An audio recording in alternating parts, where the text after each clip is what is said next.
is YouTube? It's your boy 2K the God, my man Sess.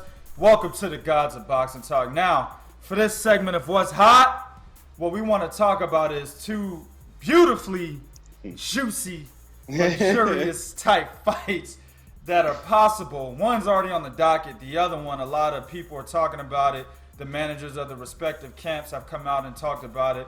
We'll get to that last. But for the first one, which is actually on the docket, is going to be Vasyl Lomachenko versus Nicholas Walters, a fight that me and Sess have been waiting on, you know what I'm saying, for months. Yep. Now, this fight is supposed to be set from November 26th at the Cosmopolitan in Las Vegas. All right? Vasyl Lomachenko coming in at 6 wins, 1 loss, and 4 knockouts.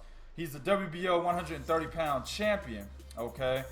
Nicholas Walters, he's 26-0 with 1 draw. Actually should be 27-0. Take that fucking draw, put that shit in the win column, because he beat Jason Sosa. I don't know what the fuck that was all about. But anyway, 1 draw, 21 knockouts. He is the former WBA 126, WBA Super, excuse me. I don't want to say regular. WBA Super 126-pound champion, all right? Now, leading up to this, there was supposed to be talks with Lomachenko fighting, I believe he's Dominican, Jezreel Corrales, a guy that's been fucking niggas up, you know what I'm saying? I think he's undefeated as well. Very good fighter. He has a lot of flaws, and I had went over that in our podcast, one of our podcast episodes. He's not ready for Lomachenko, so it was a fight that I really wasn't looking for, and that was the fight that was actually probably on the table up until today. So, actually yesterday. So now we got this big ass mega fight, man. What you think of this fight, B? Man. I don't even have to say much, man. I love this fight. I mean, we've been talking about it months before it was even signed. You know, I think a lot of people have forgot about it after the first negotiations fell through, but we were talking about it before that. You know, so man, I love this fight, man. With Vasyl Lomachenko being 6-1, let me say this. I've always been very high on Lomachenko's skill set, but I've wanted him to prove it. You know, I wanted him to prove that he's as good as everybody says he is. You know, I see what he does in the ring. You know, believe me, you know, I study tapes, you know, I see everything he does. I see the angles, I see the punch output, I see it all, but I just wanted it to be against higher level competition for me to be able to say, oh my God, nobody beats this guy, nobody comes close. You know, he did a very good job, and I gave him 100% props. He did a very good job against Gary Russell Jr. That was a very good fight, very good performance. He outclassed, outboxed, outmatched, just everything, Gary Russell Jr. So I respected that performance, but I just needed to see more of it. I needed to see more of Lomachenko, and for the most part, he hasn't been as active as I've needed him to be. Right. You know, especially for a guy that has been given this much props. You know, I understand what he did in the amateurs, but this is the pros. Right. You know, you don't start out 206 when you, whatever the case may be, whatever his amateur record was, you don't start out that way. You start out 0. Right. So I needed to see that once he came into the pros. So now that he's here, I've seen everything that everybody's talked about, but when you start mentioning guys' names, that's when I really, really, really have to critique your skill set. And I start asking myself, can you do the same thing against the fighters that I'm hearing your name mentioned with? That's why I love this fight so much, because you've got a guy that calls himself the Axeman, and he is every bit of what his nickname is. I am a big fan of Nicholas Walters. He really, really, really got me when he knocked out Nonito Donaire, then he knocked out Vic Darchinyan, and just even before that, I could tell that this guy was very, very, very talented, and he had a very good skill set. He's a power puncher who goes to the body beautifully, who has a very stiff jab. And I can't wait to see these two guys in front of each other, because one of the knocks that I've had on Vasyl Lomachenko is when he gets in front of somebody that can really challenge him, I want to see what he can do. I want to see if he can still present those angles, if he can still let his hands go, if he'll still have what he's had against lesser opponents. You know, so that's the reason why I'm loving the Nicholas Walters fight.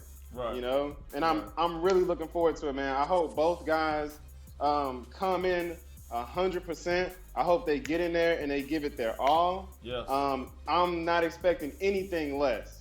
You know, so I guess we just have to wait and see, man. I think it's a great day to have it. I think that's either on Thanksgiving or something like that. So, or the week after or some shit. It's close enough. Shit, I don't even know, bro. I you know what I'm saying? Nigga like me don't plan for that late. Yeah, you know what I'm saying? I have no idea if that's Thanksgiving or not, but I get your point. It's somewhere in that area. So man, you should be already in the mood of having a lot of people around you, friends and family, and then you get a good ass fight like this. You know what I'm saying? To cap it off, no doubt. I've already seen a lot of cats jumping the gun a little bit. I've seen a couple of comments saying that Nicholas Walters will be easily handled by Vasyl Lomachenko. I mean, and these are usually coming from guys that they sip the Kool-Aid too much. Now, I'm not breaking the fight down by any means, and I'm not saying who wins this fight until that date, until like a week before that date when we drop our prediction video. Yep. But I'm just saying, man, a lot of people are drinking the Kool-Aid. They're not really breaking down the fight. They're just saying, oh, Vasyl Lomachenko, he fights like this, he fights like that. Oh, it's so incredible, it's amazing. Oh, he's going to beat the shit out of Walters. They just immediately conclude that. But you got to look at Vasyl Lomachenko's body of work. The best guy on his resume is Gary Russell Jr. And Gary Russell, why he has looked very well after that fight. Knocked out Johnny Gonzalez, beat the dust off of Patrick Hyland. You know what I'm saying? He's looked very well, a reinvigorated type of fighter. Yeah. He was not this type of guy before he fought Vasyl Lomachenko.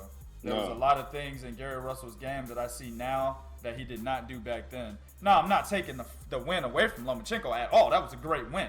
Yeah. That was a very great win. But what I'm saying to you people is the fighters on his resume plus the guy that he actually lost to in Orlando Salido, that does not 100% equate to him dominating a fighter with Nicholas Walters' skill set. Yeah. Now, with that said, I still believe this is a 50-50 fight. I'm not swaying either way right now. There's things that Vasyl Lomachenko does that I worry that Walters would have trouble with. For example, Walters, he stays in front of you. Yeah. Okay, Vasyl Lomachenko, obviously he's a master at angles. Yep. The only other guy besides him that threw angles like that at motherfuckers was Manny Pacquiao. And Vasyl Lomachenko is a little bit better at that at this point in his career. Right? So he throws angles at you. Okay, he can hit you when you're not even looking at the motherfucker. You have no idea where the punches are coming from because his footwork is so fast and it's so fluid that you don't know where he's going to be next. It's hard to pinpoint him. It's hard to stop him. It's hard to trap him because he keeps moving. He's like a fucking gnat. He stays in your area and you're like, man, get the fuck. Yeah. You like this and shit. You know what I'm saying? That's Vasyl Lomachenko's offensive arsenal, man. Also, there's things that he does to basically bait his opponent. A move that he does that I love so much, bro. Now, he's only done this against the C-level fighters out there. Yeah. It's when the guy has his guard up and Vasyl will knock his hand down and punch right over that shit. I love that shit. But, again, that's against the lower competitive type of fights. Yeah. Can he do that against the elite guys? And Nicholas Walters has already shown, Walters has already shown that he is an elite fighter at this stage in his career. Can he do that against a guy like Nicholas Walters? Can he get away with some of the things that he does against C and D level fighters against Nicholas Walters? Okay. Yeah. For Walters, man, he's bigger, he's stronger. Okay, he's very smart. This is something that a lot of motherfuckers don't think about. He's very smart. He has a plan B. His plan A is he's a boxer puncher. He's gonna look to jab his way just to get to your body. Okay. Yeah. And when he goes to the body, he actually catches Vasyl Lomachenko. Will he be able to stop Lomachenko's foot movement with his body shots? Right. Will he be able to time Lomachenko with his jab? Okay. Or will he overcompensate, try to slug, and then Lomachenko, which that will actually fall in place for Lomachenko, in my opinion, because if he tries to slug him, well, Lomachenko will just step back, give him angles, and just outbox him for 12 rounds. Okay. Yeah. So there's a lot of things that can happen here. All right. Yep. Which makes it a 50-50 fight. Each fighter has attributes that they can use to win this fight. So that was just a small little breakdown. Ain't nothing set in stone. I'm just saying a few thoughts that came to my dome, right at this moment. But as the fight comes closer, we will definitely watch some film, and we will definitely thoroughly break this motherfucker down with a big ass smile on our face. Oh yeah. Oh yeah. You know what I'm saying? Yeah. Definitely stay tuned for that breakdown video. It's gonna be a lot of shocked people. It's gonna be a lot of shocked people. It's gonna be a whole lot of technical talk in that motherfucker. You know what I'm saying? Yeah. Whole lot of technical talk. Next!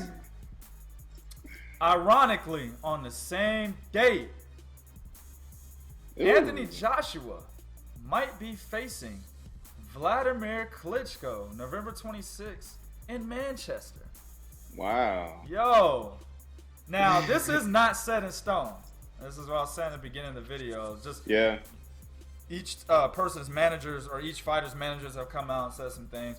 Wladimir Klitschko's manager specifically said they're waiting on the decisions that the organizations, the titles in which the organizations Tyson Fury holds belts in, what they will do with Tyson Fury. And this could possibly be a fight for multiple titles for Anthony Joshua. He won't just be defending his IBF title. It'll be possibly in there with the WBO. And what's the other one that WBO and IBO, right? That's the other one that Fury has. Yeah, those two titles. So he could possibly be defending those or fighting for those in conjunction with defending the IBF. So, man, as long as the organization, and I say this, man, I'll say strip the motherfucker. Strip him. Yeah, You know what I'm saying? I think so. Yeah. Strip him, and let's get this fight. Let's get this fight, dog. Yep. Because in my opinion, and I've argued with a couple guys on this already. I've argued with a professional fighter on this already.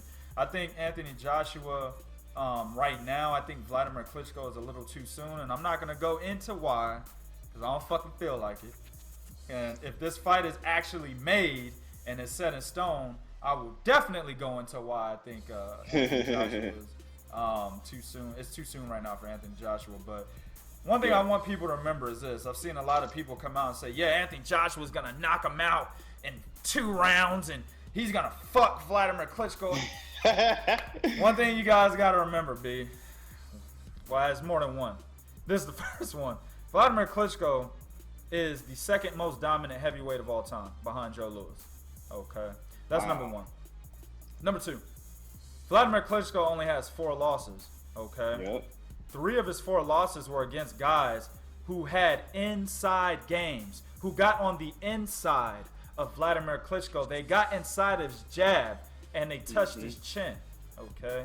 The other loss, most recently, came against a guy who had footwork that could only be matched in the heavyweight division by David Haye. Okay. He had a longer reach and he was taller and he had a better jab than Anthony Joshua. And he used angles that Anthony Joshua doesn't use. That's how he was able to keep Wladimir Klitschko at bay. He kept a jab in his face and he stayed on his bicycle pretty much for like 10 rounds. When he stopped moving, that's when Wladimir Klitschko was able to catch him. Specifically, I remember I think it was a right hook at close range that Wladimir hit Fury with late in the fight. That actually rocked Fury a little bit. You know what I'm saying? You could see that he was a little rocked. Okay. So in this particular fight, Anthony Joshua only has a 1-inch reach advantage. Both guys are the same. They're the same size. They're the same height. Joshua's reach is 82 inches. Klitschko's is 81. So he's going to be jabbing with Anthony Joshua, something that he wasn't able to do against the taller and bigger Tyson Fury. Okay, the taller, bigger, and moving Tyson Fury. He's fought guys, I broke this shit down in our prediction video for Tyson Fury and Wladimir Klitschko. He's fought a lot of guys in his career that could jab and that were the exact same size as him. Okay, and they may have had, you know, maybe a reach advantage, but they're the same height, or they had a reach advantage and they were shorter, or they didn't have a reach advantage but they were taller. But he had never fought a guy that had both the reach advantage and the height over him. And Anthony Joshua is just another guy that does not have the height, but he may have the reach advantage. So, again, man, I mean, I think a lot of people are jumping the gun. They're just basing it off of the fact that Tyson Fury seems to be a guy that doesn't. I mean, I'm sorry, Wladimir Klitschko seems to be a guy that might not have any more in the tank. But I'll say this, and there's a possibility he might not have any more in the tank. Okay. But based on a lot of his interviews leading up to the Fury fight, he seems like he's ready. Okay. Exactly. He seems like he's more focused. And we've seen in other rematches, particularly Layman Brewster. Okay. I think he only rematched Layman Brewster actually in his losses. But his rematch with Layman Brewster, he came back and got that shit back. You know what I'm saying? Yep. He's a guy that is more mentally focused in his rematches. Yep. So we'll see, man. If he fights, if he can get back to form, this is not an easy fight for Anthony Joshua. If he goes in there sloppy as fuck, doesn't stick to a pretty much a very credible and very attainable game plan that can give him a victory, he'll lose. He'll lose. Yep. So all really, in my opinion, it doesn't depend on Anthony Joshua's skills, but more so the mental the mentality that Wladimir Klitschko is at this point in his career. What do you think, man? Man, I mean, it's not really too much more I can say. You know what I mean? You pretty much broke it down. But the thing is, just like you said, a lot of people are overlooking so many crucial aspects of this fight if it's made. First of all, experience. Yes. You know, Wladimir Klitschko is 64-4. Yep. 64-4. Okay? He's fought everybody. Yep. Everybody that was within his timeline or within his era or whatever the case may be. He fought them all. Okay? He's fought guys that Anthony Joshua at 17-0 hasn't even seen yet in terms of skill set and what they bring to the ring. Right. Okay? Wladimir Klitschko has, like I said, he's been in there with everybody. Now, don't get me wrong, I really like Anthony Joshua. I think he's good for the I think he's good for the division. Yeah. He's good for boxing, period, because he has that crossover appeal. You know, he can appeal to men for what he brings to the ring, no homo, and he can appeal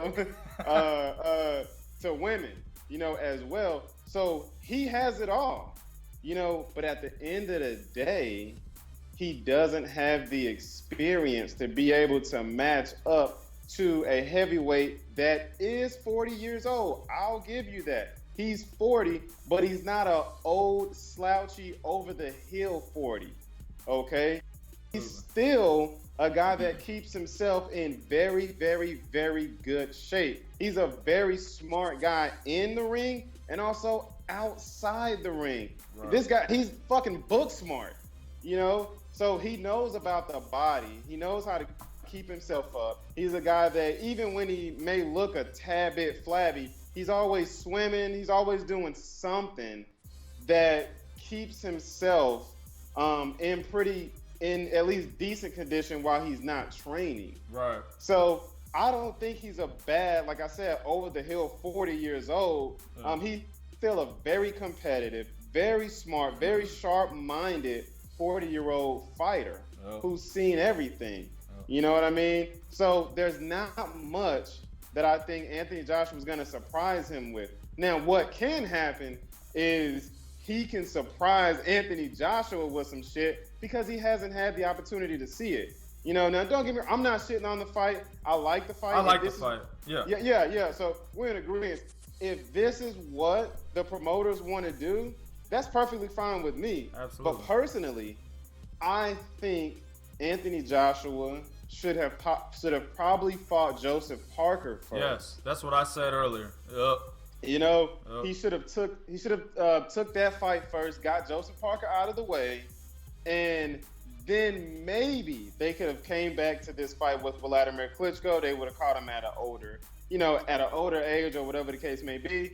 But taking it right now, it's a tad bit questionable. I understand that they really believe in their fighter, they believe in his abilities and his skill set, and he hasn't proven them wrong just yet.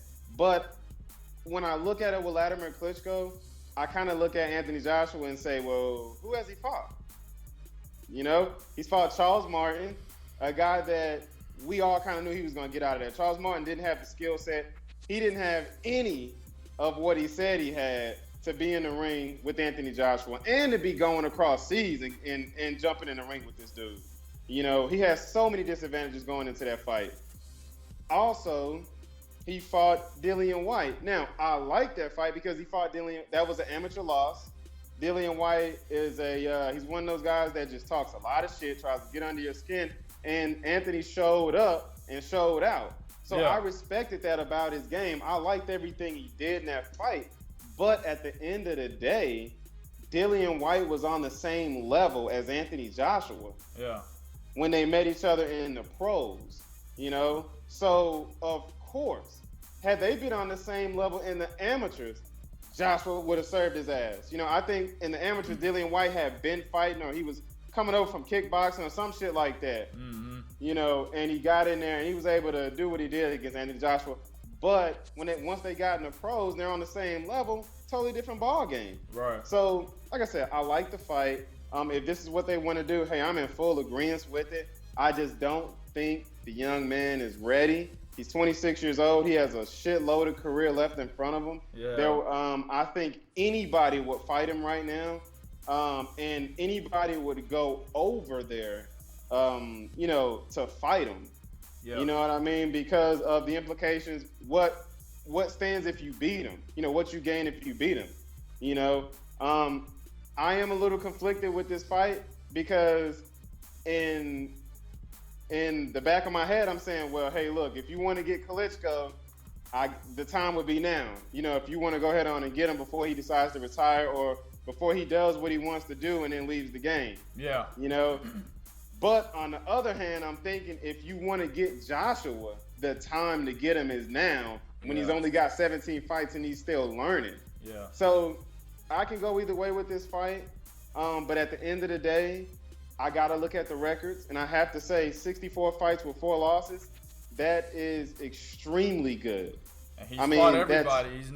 It's not like he's only fought the same type of style for 64 fucking fights. Exactly. He's fought different styles. Yeah, exactly. He's fought different styles. Yeah. And what Anthony brings to the ring, Wladimir doesn't have trouble with. No. You know, he primarily has trouble with guys like Tyson Fury. You know, to me, I think Tyson Fury was a different thing. That was something that you have to look at styles to basically understand that Tyson Fury had more than just a slight chance of winning that fight. I think Vladimir's biggest problem is guys that can get inside of his jab. Inside him. Absolutely. Anthony Joshua is not the type of fighter to get inside of another fighter's jab. He's going to try to jab with that guy. He's not going to slip because he doesn't have head movement. He's not going to move his upper body because he doesn't really have that either. Nope. He's going to stand there and jab with you to try to set up his straight right hand. And that's the same fucking thing that Wladimir Klitschko does. Yep.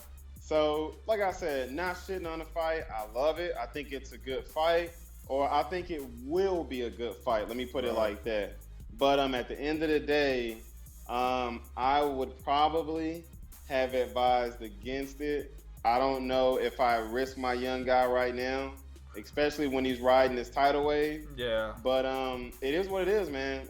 If it becomes official, then I'm definitely gonna watch it. I'm definitely gonna root for one of those guys. I won't say who right now. Yeah. But I guess we just have to wait and see. We'll just wait and see. And once again, this is not an official breakdown. No. We're just giving y'all thoughts on both of these fights since they were they're pretty much buzzing out of control in the news and the media right now. We just want to give y'all a couple of our thoughts. But if these fights, well, anyway, Nicholas Walters and Lomachenko is set in stone. But closer to that fight, we will give you an official prediction. And if Klitschko Joshua is actually set in stone, that's when we will give you an official prediction. All right. YouTube, do what you do in the comment section. Would be real. Let us know what you think about these two fights. This is Real Talk for real fans. 1.